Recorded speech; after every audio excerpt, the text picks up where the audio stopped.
Hello साथियों, कैसे हो आप सभी लोग स्वस्थ होंगे, अच्छे होंगे, मस्त होंगे। साथियों, आपका दोस्त मैं मनोज यादव आज फिर से आ गया हूँ एक नया टॉपिक लेकर के आप सभी के सामने। आज हम लोग साथियों यहाँ पर बात करने वाले हैं ब्रांचेज ऑफ बायोलॉजी के बारे में। ठीक है, बायोलॉजी में कौन कौन सी ब्रांचें होती हैं, किसके अंतर्गत क्या क्या अध्ययन किया जाता है, उस टॉपिक को हम आज डिस्कस करने वाले हैं। तो चलिए हम लोग डिस्कस करते हैं। आज कुछ इंपॉर्टेंट्स यहाँ पे हम लोग पॉइंट्स को डिस्कस करेंगे। ठीक है, और आप अगर चैनल पे नए आए हैं तो चैनल को सब्सक्राइब कर लीजिएगा।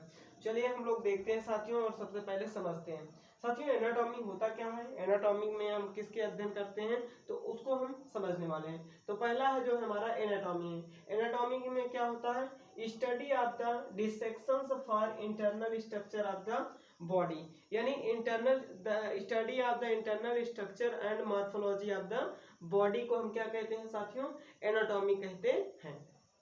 यानी कहने का मतलब है, एनाटॉमी का मतलब होता है शरीर के अंदर, ठीक है, शरीर के अंदर जो भी अंग हैं उनके अध्ययन को क्या कहते हैं, एनाटॉमी कहते हैं।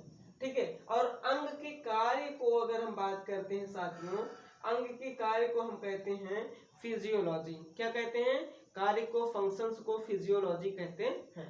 ठीक, चलिए अब अगर हम बात करते हैं बायोकेमिस्ट्री, तो आप यहाँ पे पॉइंट वाइज समझते चलिए। बायोकेमिस्ट्री का मतलब होता है study of the chemical process and substance occurring in living things.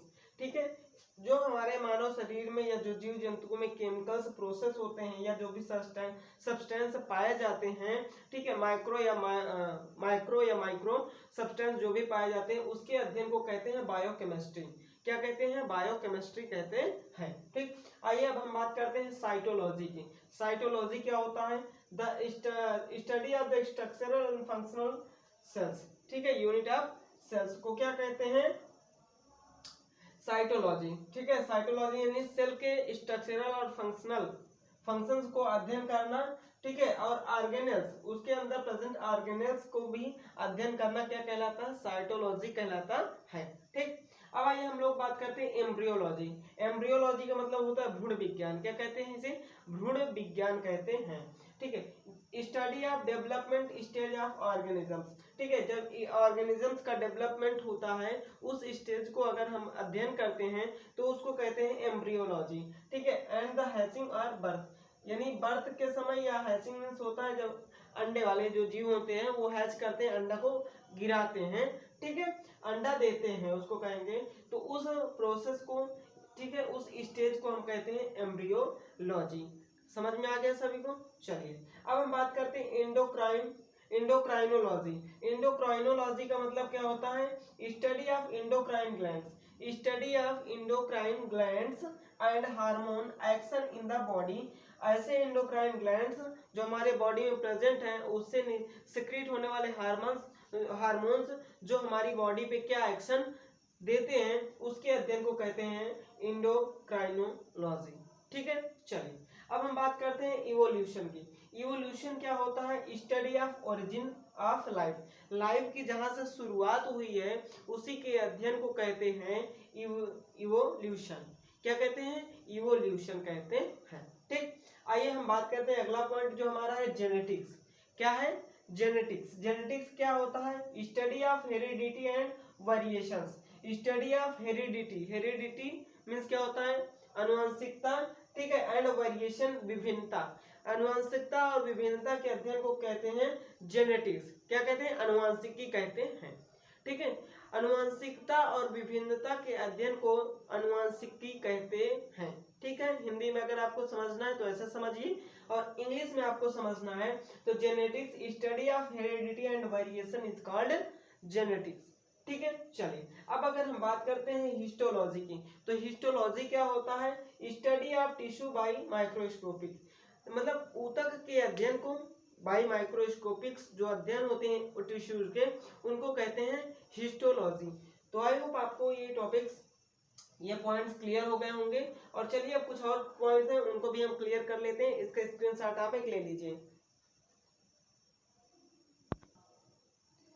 तो यहाँ पे साथ में अब हम लोग आगे देखने वाले हैं, जैसे यहाँ पे इकोलॉजी के बारे में। ठीक है, तो इकोलॉजी का क्या होता है, इकोलॉजी के क्या कहते हैं, study of relationship between organisms and environment, यानी इन्वायरमेंट और ऑर्गेनिज्म के बीच में जो रिलेशनशिप का अध्ययन होता है उसी को हम कहते हैं इकोलॉजी। क्या कहते हैं? इकोलॉजी कहते हैं। चलिए अगला पॉइंट हम डिस्कस करते हैं और जल्दी से, क्योंकि लंबा टाइम वीडियो लंबा नहीं बनाना है। ठीक है, immunology, study of resistance of organisms in reactions. ठीक है,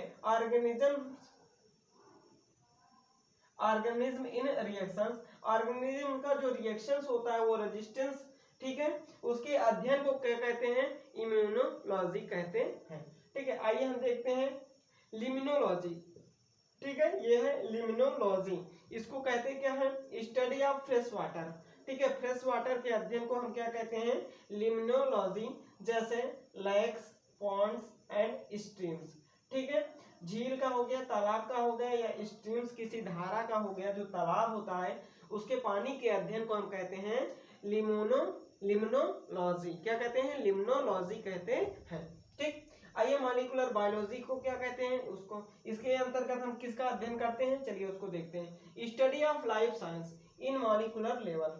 ठीक है, लाइफ साइंस के मॉलिक्यूलर लेवल में जो हम अध्ययन करते हैं उसको कहते हैं मॉलिक्यूलर बायोलॉजी। क्या कहते हैं? मॉलिक्यूलर बायोलॉजी कहते हैं। ठीक, अब आइए हम जानते हैं अगला जो हमारा पॉइंट है वह है पैलियोनोलॉजी। ठीक है, पैलियोनोलॉजी क्या है? पैलियोनोलॉजी। ठीक है, ये क्या होता है? Study of fossils, study of fossils and their distributions in time. Fossils जो होते हैं, जीवाश्म जो होते हैं, उनके फैलने का जो टाइम होता है उसके अध्ययन को क्या कहते हैं? पैलियोनोलॉजी कहते हैं। चलिए अगला जो हमारा लास्ट पॉइंट है आज का, आज हम इतना ही डिस्कस करने वाले हैं। ठीक है, उसको समझते हैं। वो क्या है? ठीक है, पैलियोजूलॉजी। क्या है पैलियोजूलॉजी? इसके बारे में क्या समझना है वो देखते हैं। स्टडी ऑफ फॉसिल्स एनिमल्स, जो जीवाश्म वाले, ठीक है, जीवाश्म वाले जीव होते हैं, एनिमल्स होते हैं, उनके अध्ययन को हम कहते हैं पैलियोजूलॉजी। ठीक है, तो आई होप आपको ये टॉपिक समझ में आ गया होगा साथियों। अगर आपको अच्छा लगा है तो आप वीडियो को लाइक कर दीजिए और शेयर कर दीजिए अपने दोस्तों के साथ। Thank you. जय हिंद, जय भारत।